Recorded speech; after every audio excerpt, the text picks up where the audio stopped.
What does Warm Heart do? We have three programs. We really have we have the children's program, which is just growing like topsy. We bring children from isolated mountain villages here, and we provide them with housing and extra classes so that they can attend public school and compete with their Thai classmates, since Hill Tribe children don't speak Thai as their first language.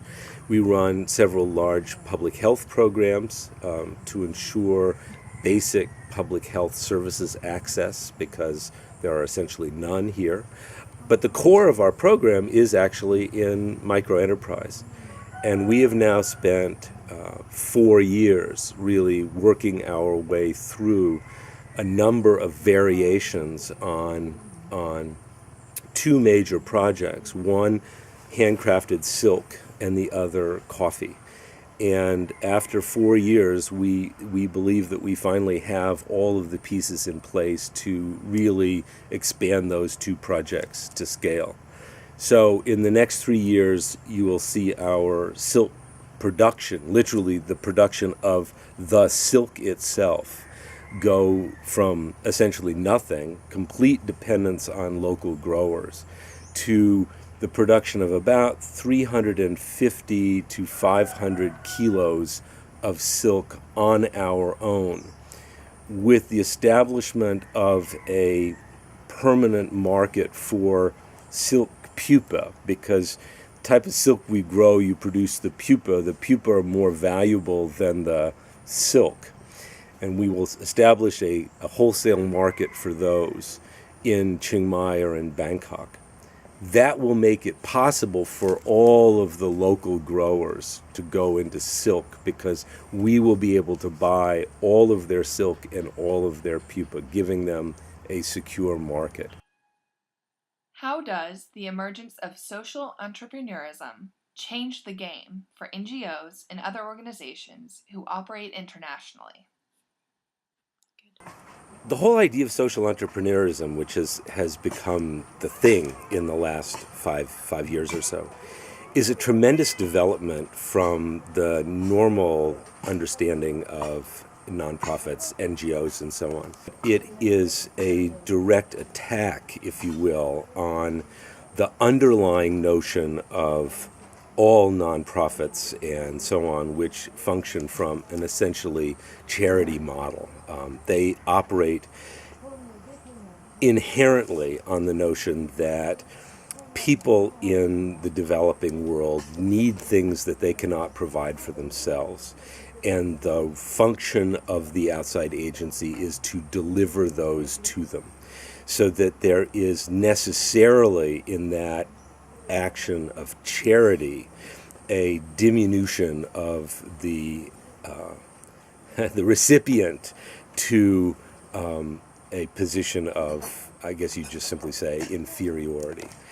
And when you take the move to thinking about social entrepreneurship, at the very least, there begins to be the possibility of thinking about the people in the developing world as consumers of the products of the social entrepreneurs.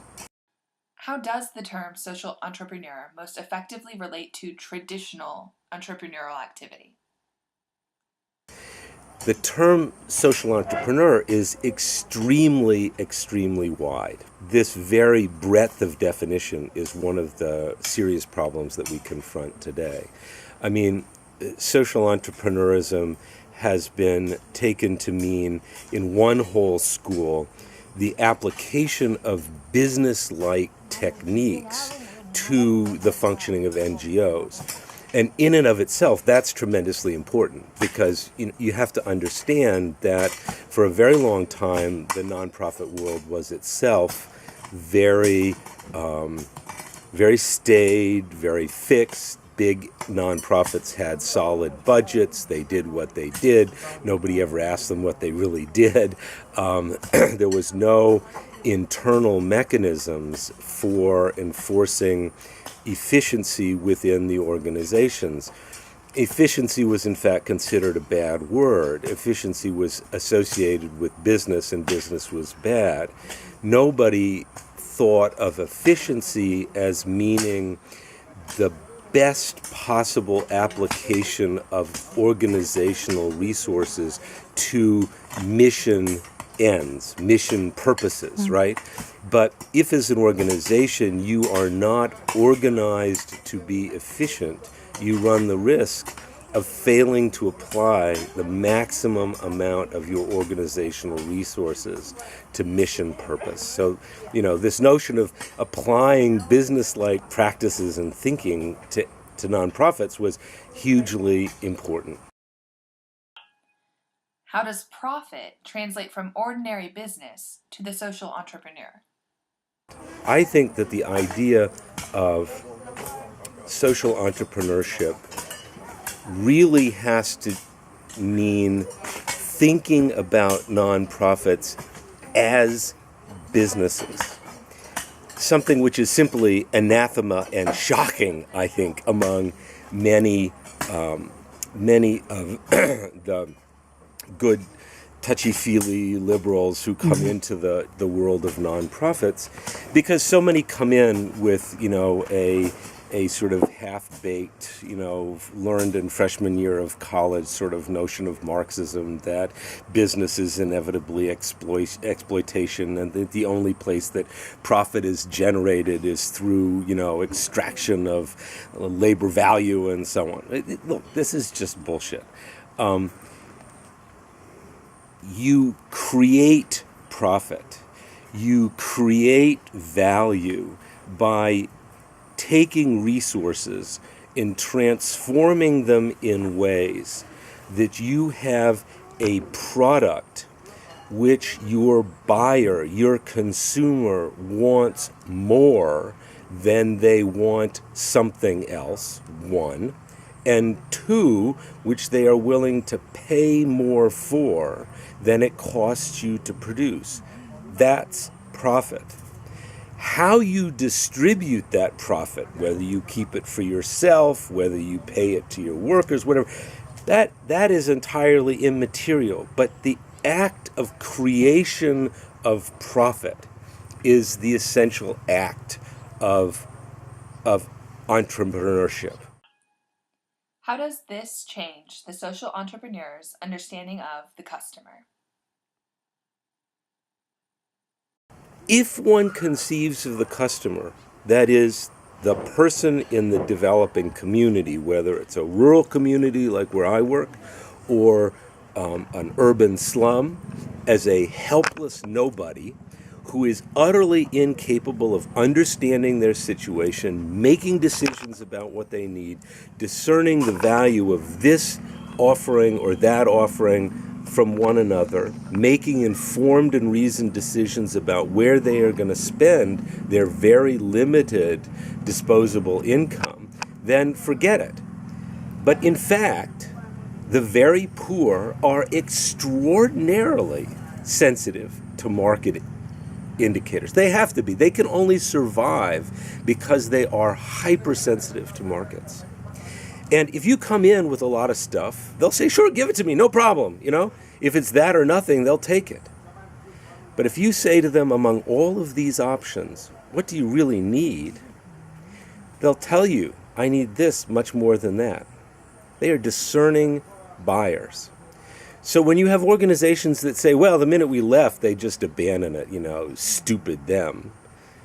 Not stupid them. They're simply saying, oh, we didn't really need it. It was a waste of our time. It was more expensive to maintain than it was worth, whatever, right? But if you offer them a selection of products and they select this product, they, in effect, buy this product from you as informed consumers, then they will own that product forever.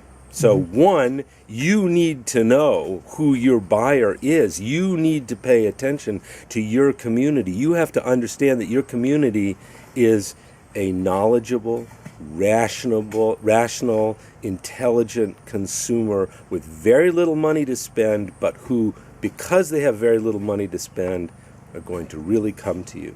Second, you have to be really good at delivering that service.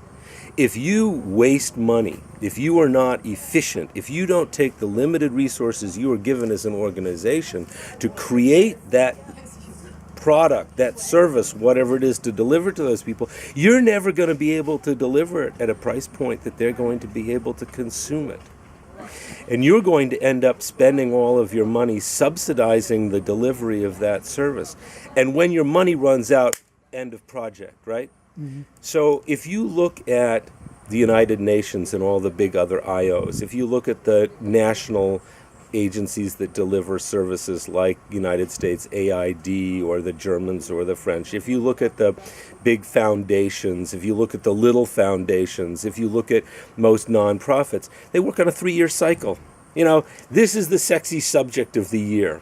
Okay, cool. So for 3 years you get funding to do that, and for 3 years you subsidize the delivery of that service, and then the money runs out, and the next flavor of the year comes along. And the guy on the ground, he doesn't get his stuff anymore. End of product, end of subsidization, end of, right?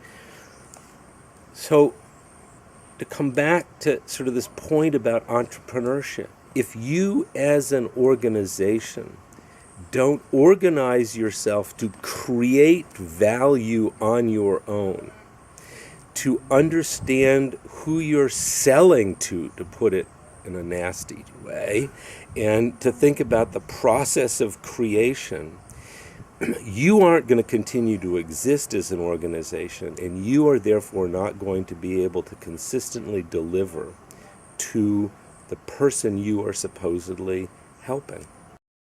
What did Warm Heart do differently to advance mission?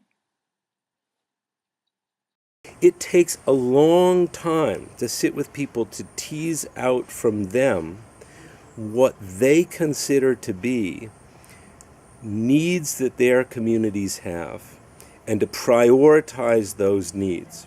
And the prioritization of those needs has been, in my experience, fundamentally different than the prioritization of needs that I brought to this project when I founded it 4 years ago on the basis of 30 years of work in this field. When I founded this, we spent a year really systematically throwing out every definition of what the problem was that we'd arrived with, every program that we'd built on that, redefining need, reprioritizing our projects, and redesigning our projects in ways that fit with local need.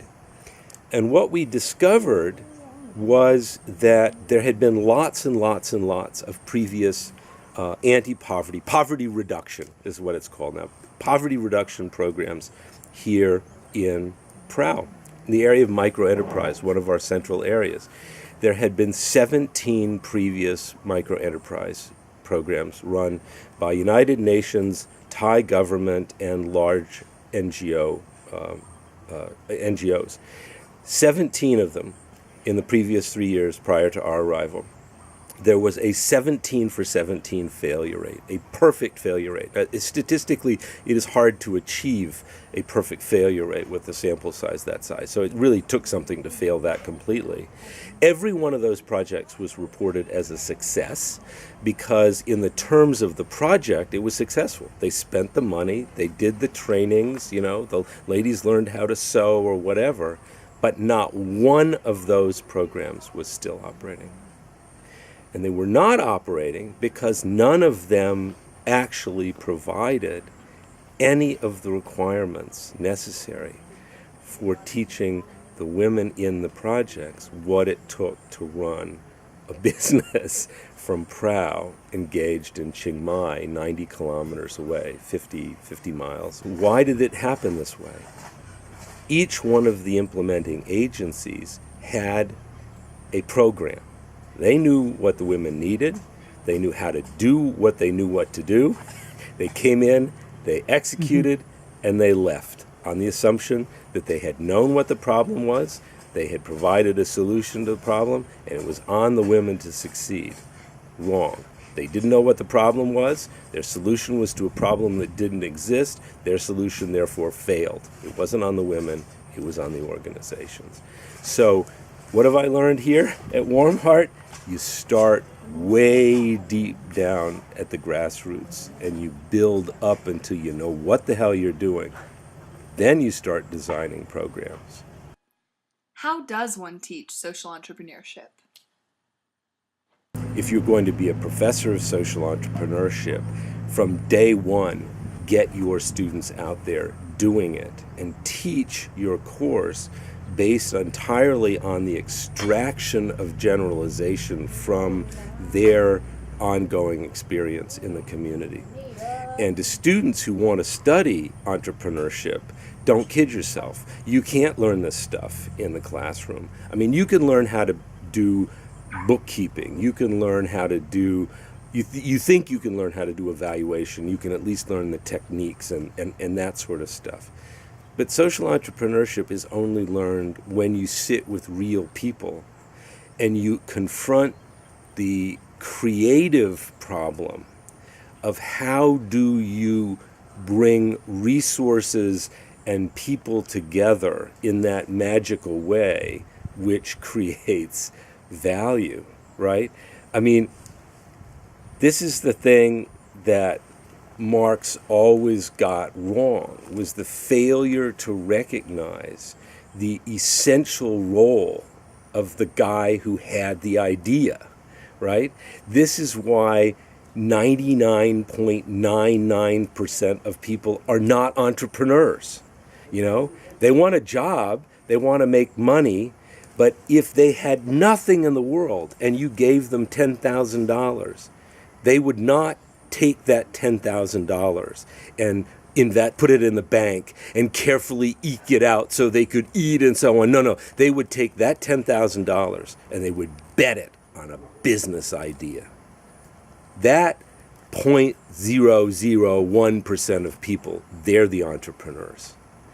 And that's what it takes to create a business or to create a nonprofit that's going to really go, right? Somebody who's willing to risk everything, looking stupid, and God, you look stupid often out here. Let me just tell you, one thing I've learned is the absolute humility of looking like an absolute idiot in front of, village headmen, women, you just have to be absolutely willing to go out there and try some impossible idea and have it be absolutely proved wrong and then say, okay, bad idea, let's start again, and eventually you get it right. And eventually, you get that leverage and it gets going and it works.